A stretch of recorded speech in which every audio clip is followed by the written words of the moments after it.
धन्यवाद speaker ma'am, आपने मुझे कृषि एवं किसान कल्याण मंत्रालय की अनुदान की मांगों के ऊपर महत्वपूर्ण चर्चा में अपनी बात रखने का अवसर दिया। अध्यक्ष महोदय, भारत की अर्थव्यवस्था में कृषि का स्थान अत्यंत महत्वपूर्ण है। आज भी हमारे देश की लगभग 46% आबादी अपनी आजीविका के लिए कृषि और उससे जुड़े कार्यों पर निर्भर है।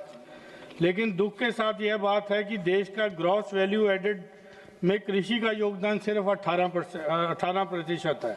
यह स्थिति अपने आप में एक बड़ा सवाल खड़ा करती है कि जिस क्षेत्र में देश की लगभग आधी आबादी निर्भर हो, उसकी आर्थिक दृष्टि से इतना पिछड़ा हुआ क्यों है।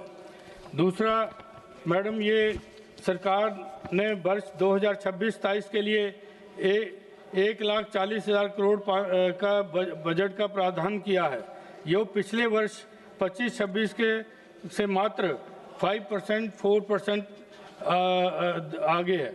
लेकिन इसके पूरे केंद्रीय बजट की अगर हम अनुमान करेंगे तो ये 2021-22 से कृषि बजट की हिस्सेदारी 3% 37% थी, जो अब घटकर 2% 63 रह गई है।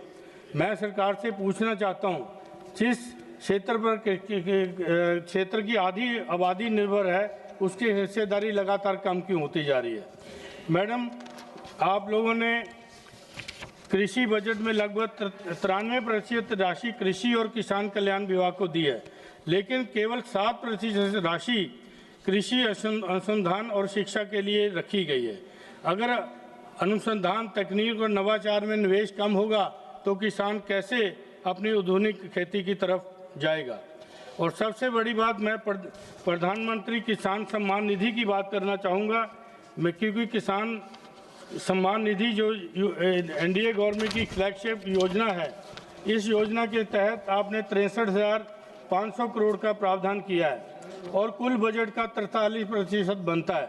इसके बावजूद किसानों को सिर्फ 6,000 की राशि दी जा रही है। ये बहुत कम है, क्योंकि ये सम्मान निधि नहीं है, किसानों की अपमान निधि का ये कह सकते हैं इसको आप।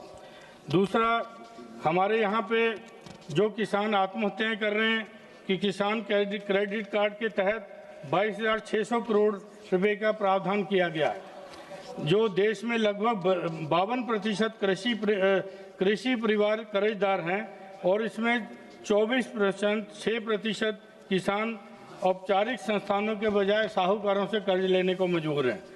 एनसीआरबी के आंकड़ों के अनुसार 2015-2023 के बीच 98,921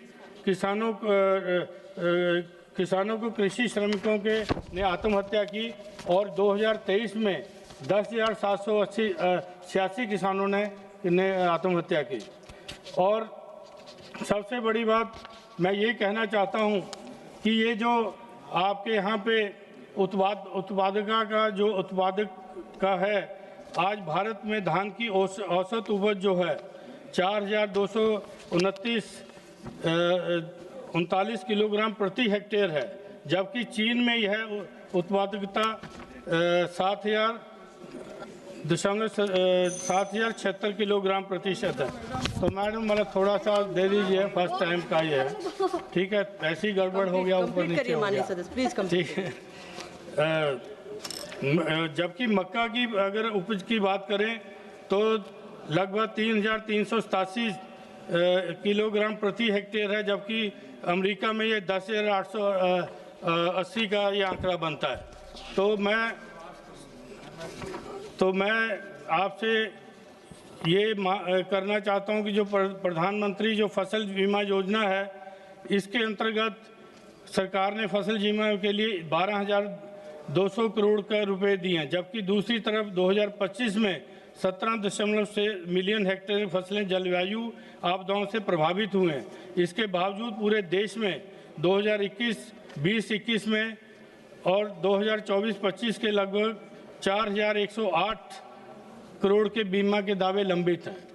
तो ये इसको जो लंबित दावे हैं, इनको शीघ्र वो किया जाए। तो मैं क्योंकि आपने बेल बजा दी, तो मैं इसलिए अपने मेन जो महत्वपूर्ण बातें हैं वो कर देना, कंक्लूड कर दे रहा हूँ। कृषि बजट को वर्तमान बजट में कम से कम 5% और बढ़ाया जाए प्रधानमंत्री किसान सम्मान निधि के अंतर्गत जो किसानों को 6,000 रुपया दिया जाए, इसमें बढ़ोतरी की जाए और प्रमुख फसलों के MSP को लागू किया जाए और नाबार्ड के माध्यम से सरलता और सस्ती दरों पर ऋण उपलब्ध किया जाए। प्रधानमंत्री फसल योजना के तहत लंबित दावों को शीघ्रता से किया जाए और सबसे बड़ी बात जो हमारी कॉन्स्टिट्यूंसी में आती है, रायबरेली अमेठी में आवारा पशुओं का जो वो है कि फसल किसानों की चढ़ जाते हैं, इसके ऊपर मेरा विशेष निवेदन है कि कृषि मंत्री से इसका भी कोई ना कोई प्रावधान इसके अंदर रखा जाए। मांग ले लो मैडम 1 मिनट, जरा 1 मिनट के लिए दे दीजिए। और दूसरा, क्योंकि